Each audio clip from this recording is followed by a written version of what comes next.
آخرت میں بھی اس کی ہلاکت کا انتظام کیا۔ الغرض پوری تاریخ اگر ہم اٹھا کر دیکھیں گے، جب جب باطل نے سر اٹھایا،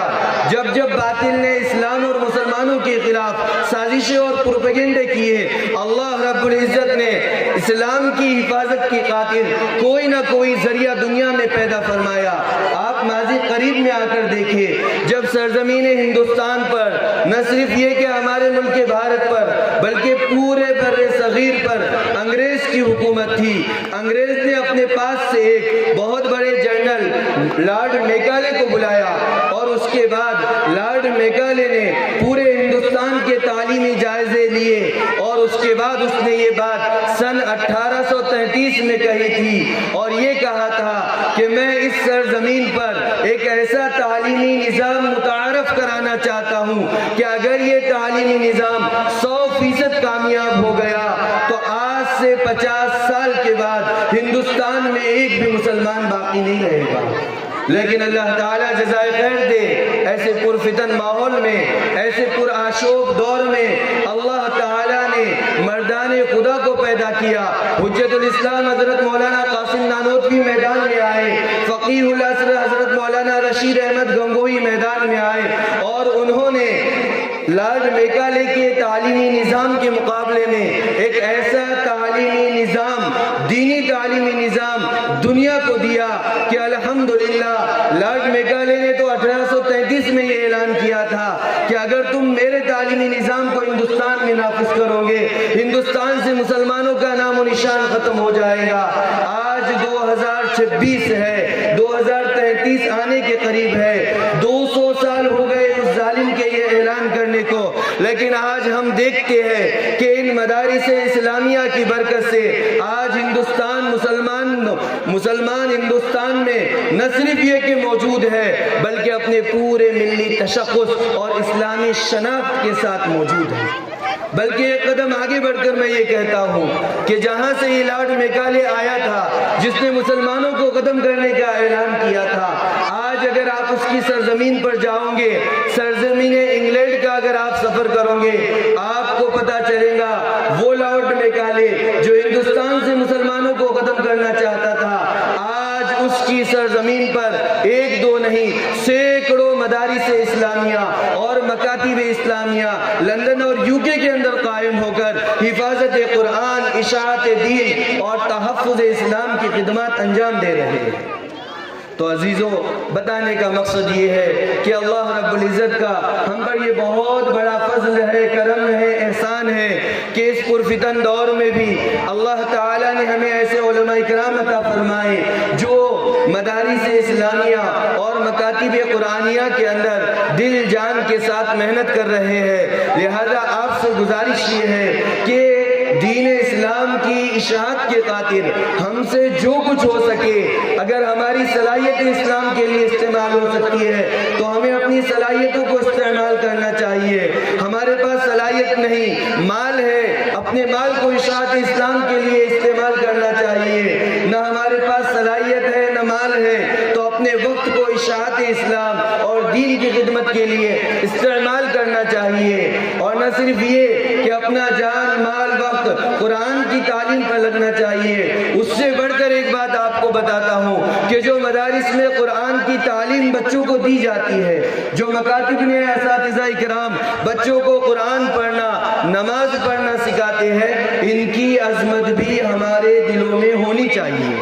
کیونکہ اللہ رب العزت کا ضابطہ ہے لَإِن شَكَرْتُمْ لَأَزِيدَنَّكُمْ وَلَإِن كَفَرْتُمْ إِنَّ عَذَابِي لَشَدِيدٌ۔ اللہ جو نعمت ہمیں عطا فرماتے ہیں، اگر اس نعمت کی ہم شکر گزاری کرتے ہیں، رب کریم کی جانب سے اس نعمت میں اضافہ ہوتا ہے، اور اگر کسی نعمت کی ناشکری کرتے ہیں اللہ تعالیٰ وہ نعمت ہم سے چھین لیتے ہیں۔ تو لہٰذا قوم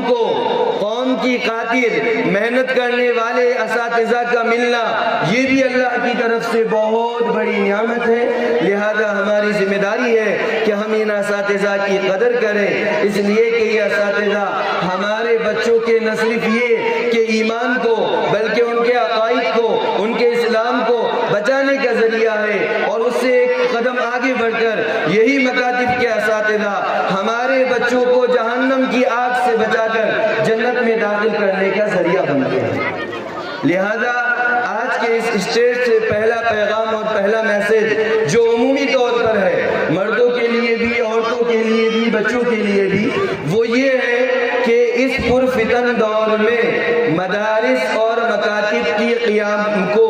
ہم اپنے لیے نعمت غیر مترقبہ سمجھیں اور اس کے لیے جو کچھ کر سکتے ہیں کرنے کی کوشش کریں۔ دوسرا میسج خاص طور پر چونکہ یہاں پر خواتین بھی سماعت فرما رہی ہے اور حافظ وسیم صاحب ہمارے رفیق سے میں نے ان سے دریافت بھی کیا تھا کہ کس عنوان پر بیان کرنا ہے، تو حافظ صاحب نے ایک عنوان یہ بھی دیا تھا کہ الحمدللہ اس جلسے میں خواتین بھی تشریف فرما ہوں گی اور اولاد کی تربیت میں خواتین کا جو کردار ہے اس کی طرف بھی توجہ دلانی چاہیے۔ تو معزز و مکرم عزیز سامعات، آپ سے یہ گزارش ہے کہ آپ اپنے مقام کو سمجھیں، اپنے درجے کو سمجھیں کہ اللہ رب العزت نے آپ کو اولاد کی شکل میں جو تحفہ عطا فرمایا ہے اس تحفے کی صحیح تربیت کرنا یہ آپ کی ذمہ داری ہے، اس لیے کہ کہا جاتا ہے ماں کی گود اولاد کی پہلی دینی درسگاہ ہوتی ہے، لہذا بچے جو ماں کی گود سے سیکھتے ہیں زندگی بھر وہی ان کے دل و دماغ پر سوار ہوتا ہے۔ بڑے افسوس کے ساتھ کہنا پڑتا ہے کہ آج کی اس مادی دنیا میں کھو کر اور مغربی کلچر، زیبائش، آرائش، دکھلاوا اس میں پڑھ کر آج ہماری مائیں اس عظیم نعمت سے محروم ہو چکی ہے اور بچوں کی تربیت کی طرف توجہ نہیں دی جاتی ہے۔ اگر آپ تاریخ اسلام کو اٹھا کر دیکھو گے آپ کو پتہ چلے گا دنیا میں جتنے بھی بڑے بڑے قائد آئے، دنیا میں جتنے بھی بڑے بڑے محدث اور مفسر آئے، ان کے پیچھے ان کی والدین کی تربیت اور خاص طور پر ماؤں کی تربیت کا بہت زیادہ اثر تھا۔ کہ امام احمد ابن حنبل کے بارے میں لکھا ہے کہ جب امام احمد ابن حنبل رات میں سوتے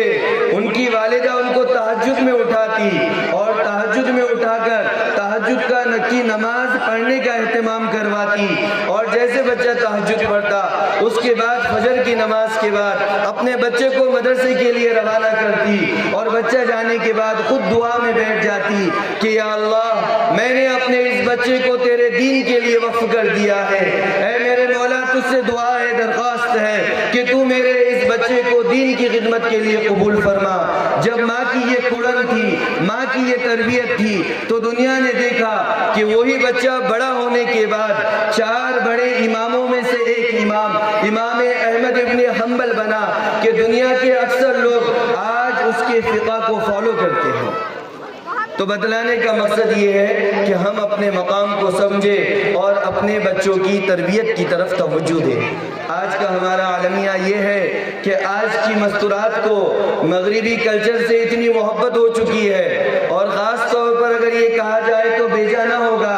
کہ ٹی وی اور خاص طور پر ٹی وی میں بھی پاکستانی سیریلیں، ان کو دیکھنے میں ہماری مائیں اتنی مصروف ہے کہ بچوں کی تربیت کی طرف تھوڑی سی بھی ہماری توجہ نہیں جاتی۔ اب بتائیے کہ جن ماؤں نے اپنے بچوں کو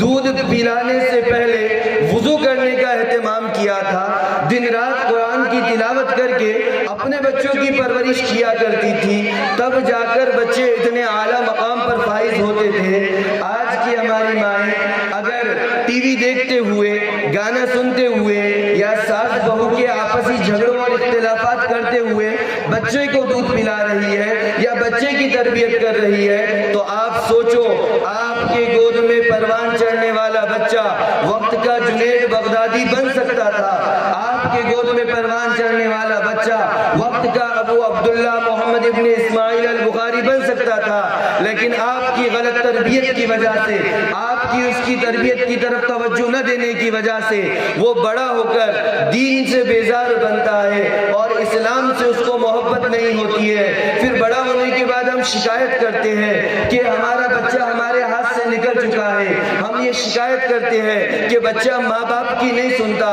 آپ کو ایک بات بتاؤں، جس بچے کے بارے میں آپ یہ شکایت کر رہے ہو کہ ہمارا بچہ ماں باپ کی نہیں سنتا، ارے اس بچے نے بچپن میں آپ کو دیکھا تھا کہ آپ اپنے اللہ کی نہیں سنتے تھے، تو اس بچے نے جب دیکھا بچپن سے کہ میرے ماں باپ ان سے بڑا جو اللہ ہے ان کی نہیں سنتے، نمازوں کا اہتمام نہیں کرتے، لہذا بڑا ہونے کے بعد پھر وہ آپ کی کیسے سنے گا؟ تو لہذا ہماری تربیت کی کمی کی وجہ سے آج نوجوان نسل ہمارے ہاتھ سے نکل رہی ہے، لہذا آپ سے بہت ادب کے ساتھ گزارش کی جاتی ہے کہ ہم اپنے بچوں کی تربیت کی طرف توجہ دیں۔ اب لہذا آپ کے سامنے زیادہ حائل نہ ہوتے ہوئے ہمارے اس جلسے کے جو مہمان خصوصی اور صدر محترم ہیں الحمدللہ حضرت والا تشریف لا چکے ہیں، لہذا آپ سے گزارش ہے بڑے ہی ادب اور عظمت اور احترام کے ساتھ حضرت کے کلام کو عمل کی نیت سے سماعت فرمائیں۔ آگے دینے کی